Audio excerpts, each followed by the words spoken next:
had two. So there's hope. Marriage and,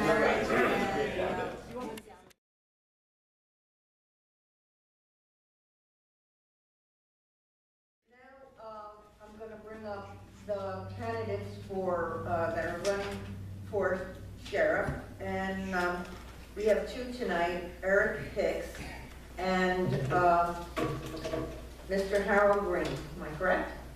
And I'll have Eric Hicks come up here and speak, and after that, may ask him questions. Good evening, guys. My name is Eric Hicks. I'm not going to stand behind the podium. I'm going to get out of the crowd, okay? I don't hold podiums up very well. Sorry I came in late. I just put in 13 hours today. I'm currently a police officer, city of Thomasville. Anybody heard about me yet? Take your hand. Okay. Anybody heard bad rumors? You heard it? Please stand in front of the microphone so we all Here's the hear. deal. I've got my police file with me. If anybody wants to look at it, okay? I'll tell you right now, Mr. Reed's a good man. Mr. Frere is a good man. I'm not going to take nothing away from them, Richard Hurley, no one else, or Mr. Moore back in the day, and Mr. Mason. However, our 1970s ideology of law enforcement's got to go, okay? I'm here for the people. I'm a young man. I've been in law enforcement 10 years. I'm in my 10th year, okay? I don't have to be here before you guys. I just put in 13 hours. I come because I want to, okay? If you don't mind, can somebody pass these out, or just take one and pass it around? Since I've been running, I've been faced with a lot of opposition, obviously. I've taken on a 30-year regime. Mr. Darrell Fry represents my part of the county. I hear about the newspaper carry tribute. We don't get that training. All right, we get the High Point Enterprise. Done from Ashburn goes to the High Point Enterprise. Okay, so I've had to get into the paper here. All right, kind of read it, see what's going on with you guys. Who lives in Coleridge? Anybody live in Coleridge? E-Rec area? I live in the Finch Farm area. We've been hit hard with B&Es, other things. There's three things I want to look at. Leadership of the agency. We've got to have a more comprehensive leadership. Someone who's going to stand beside their men and do what they do. Any questions? Yes. If you're elected sheriff, would Sheriff Hicks be supportive of the folks, the citizens of Randolph County, forming a militia in accordance with the Second Amendment? Here's what I'll tell you. As far as the militia goes, the Constitution is there. Okay, it talks about the militia. Guys, I think when obviously that was a live document, the militia, will we ever see one? Do you think we'll see one? Yeah, what I'm saying is an active militia. Yes, sir. I have no problem with that, okay? In return, with the militia stuff, I've got to be supportive. I can't go against it. Would that not be unconstitutional? Thank you very much. Now we'll have Harold Green from Randolph County. He formerly was employed by Sheriff Hurley.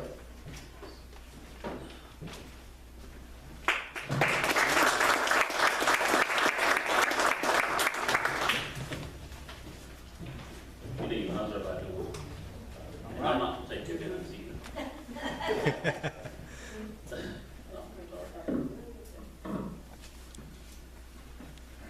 I'm not going to take your guns either.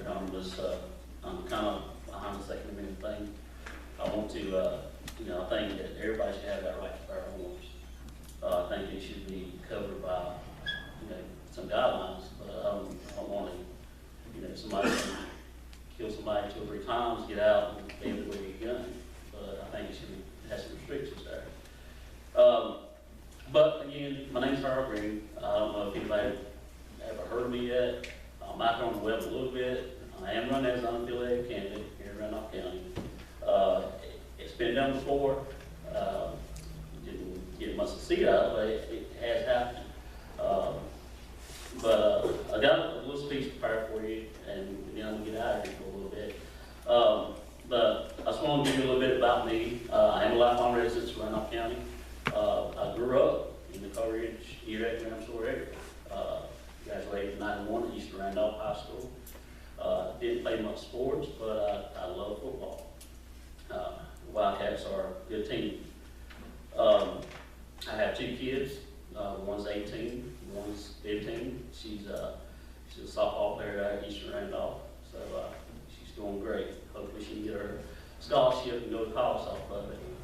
Got another son, he's graduated last year from East Randolph, he's doing well, he's down at community college, still deciding what he's gonna do. So, he got time, so, hopefully he'll make the right decisions. What I'm gonna talk about a little bit today is, first, like I say, I am running as an unaffiliated candidate for sheriff in Randolph County. These days I would seem more concerned about losing our rights than the years in the past. When laws changes, we often feel we are losing our grip over our constitutional rights. And this causes us to feel unease and we feel deprived of our freedoms. There's one right that many do not take advantage of, and that's the right to vote. In the words of Franklin D. Roosevelt, nobody will deprive the American people of the rights to vote except the American people themselves. And the only way they can do this is by doing nothing. If you're not registered to vote, please take pride and exercise this right. It is your chance to make your voices heard, and remember that every vote does count. Remember, voting around is going by one vote. So every vote does count. And as I am stated, I am running as an unaffiliated candidate. I think earlier, somebody, Mr. Youngblood, had gave out the numbers of the registered voters here in Randolph County. Well, if anybody ever ran unaffiliated, everybody knows that person got to get a certain amount of signatures, name on a petition, in order to get her name on that ballot. And my number is 4,565. If anybody would like to sign a petition in order to get my name put on that ballot, I have a petition here. If anybody like to sign it, I'll say, if you'd like to sign it later on, you can contact me on my page, let Harold Green for sure at yahoo.com. That's a number posted there also. If anybody like to talk to me rather privately or just give me a call. I'm very open to talking to anybody about new ideas, about their thoughts on ways to improve the sheriff's office.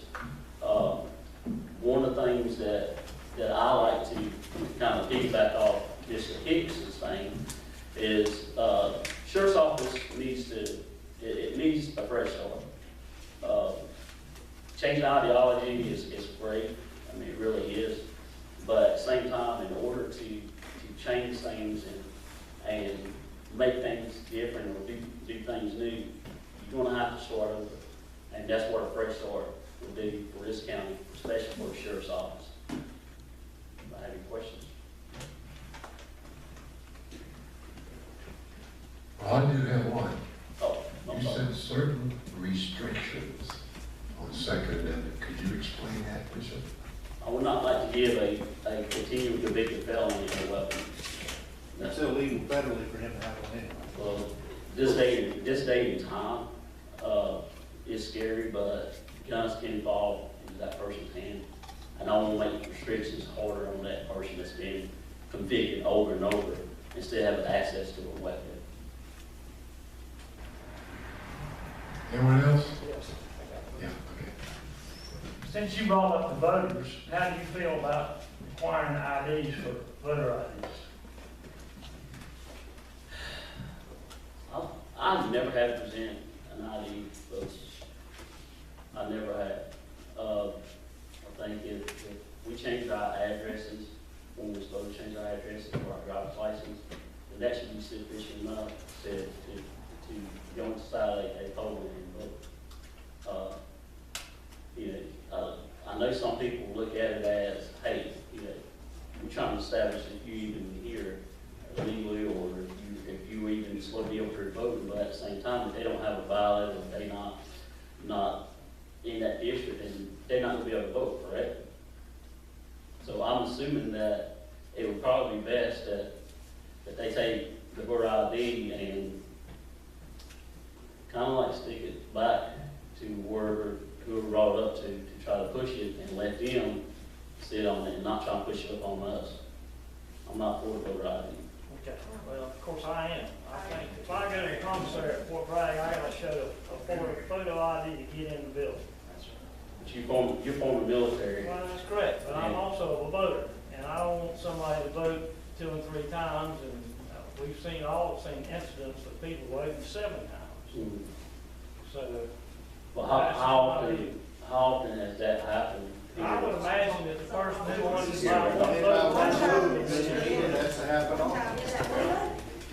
we vote. Yeah. Actually, in the 2012 election in the state of North Carolina, there were over 2,400 people that were 110 years old that voted.